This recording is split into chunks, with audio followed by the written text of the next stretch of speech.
And now, the most reasonable talk show host from Sop Choppy to the Redneck Riviera, here is Bob Kerrigan. Well, good evening and welcome once again to Within Reason. We've got all kinds of great stuff. I mean, just story after story after story. In televised remarks this morning, Vice President Cheney, I hope you're sitting down for this. And if you think you might faint, lay back on the couch when I read you this. He compared the Bush administration, are you ready? You're comfortable? Your feet up in the air?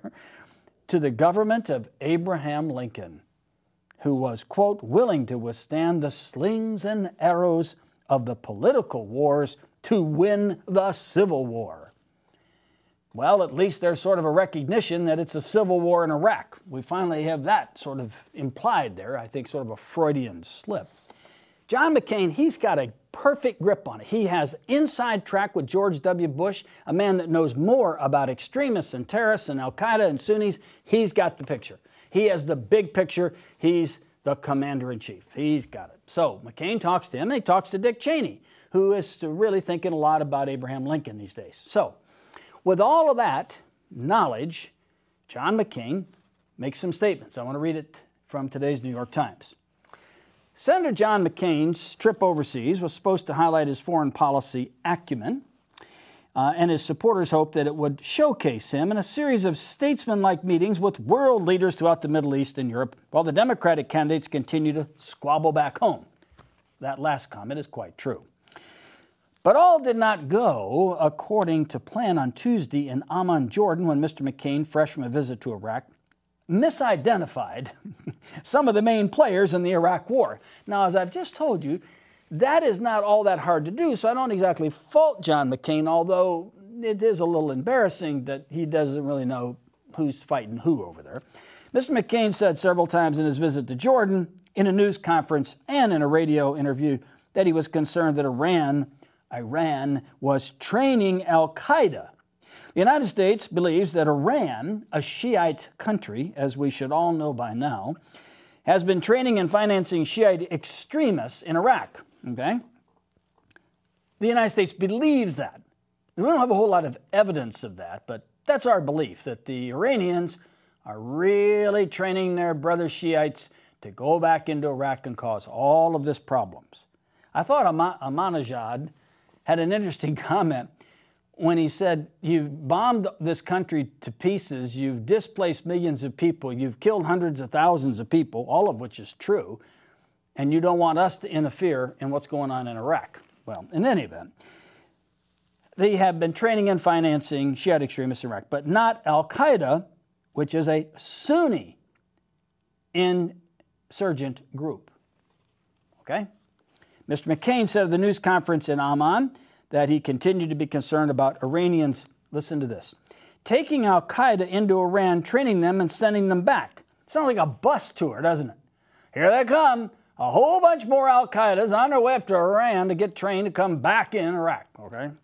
Asked about that statement, Mr. McCain said, well, it's common knowledge.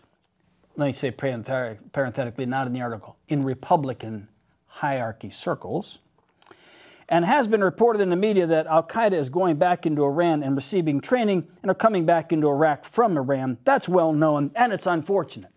Well, indeed, it was unfortunate. It was, in a whole lot of ways, it was unfortunate. Here's a guy's on the ground. He's got his 2 feet. He's walking all over. He looked tired, and probably was tired, but he's on the ground. He's a decent guy. He is a true hero in so many ways.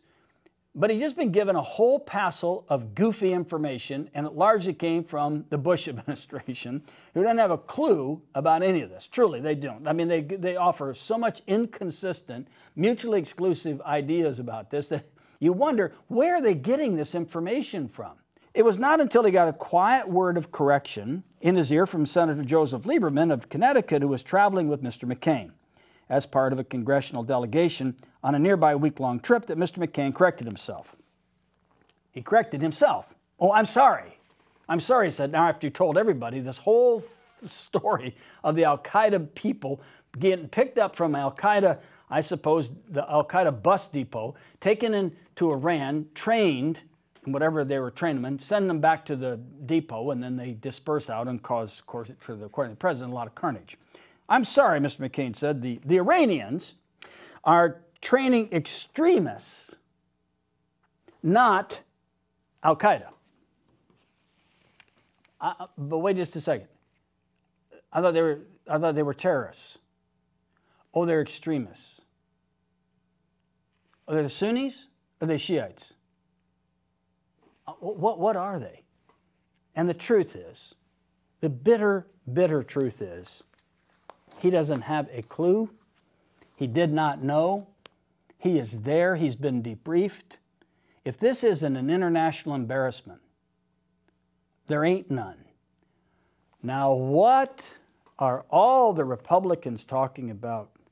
Oh, Obama's preacher. Oh, he said things that are so terrible and they're divisive, and he's a member of that church, and we're Americans, and we believe in apple pie and everything, and you know, our commander-in-chief's taking care of Iraq. He's on top of that problem, but we need to understand, you know, why would Obama be in this church? Why didn't he join the church of what's happening now, or someplace where black people ought to go? Why is he going to a church like that? It's so disturbing.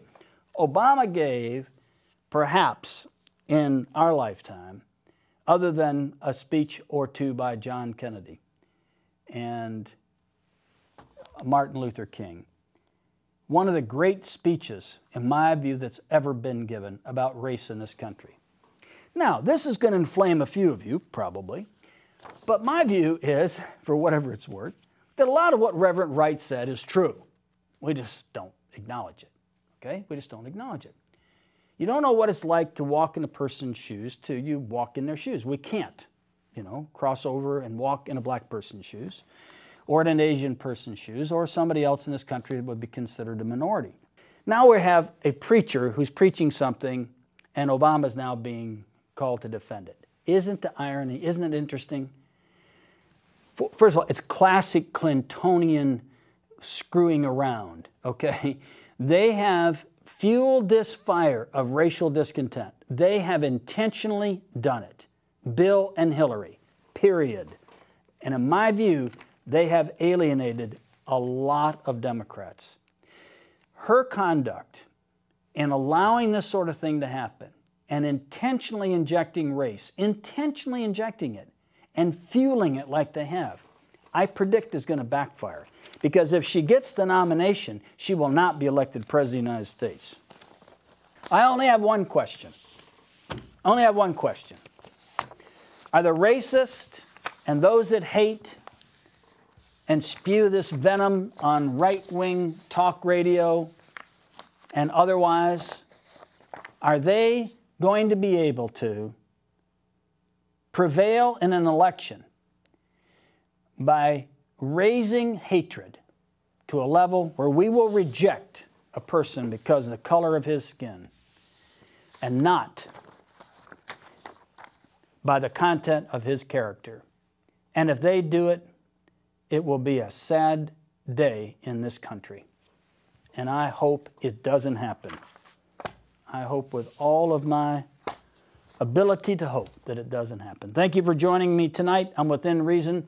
We're here every Wednesday night, and this program is rebroadcast at various times. Check your listings. Call me, email me. Have a great day, and thank you for watching.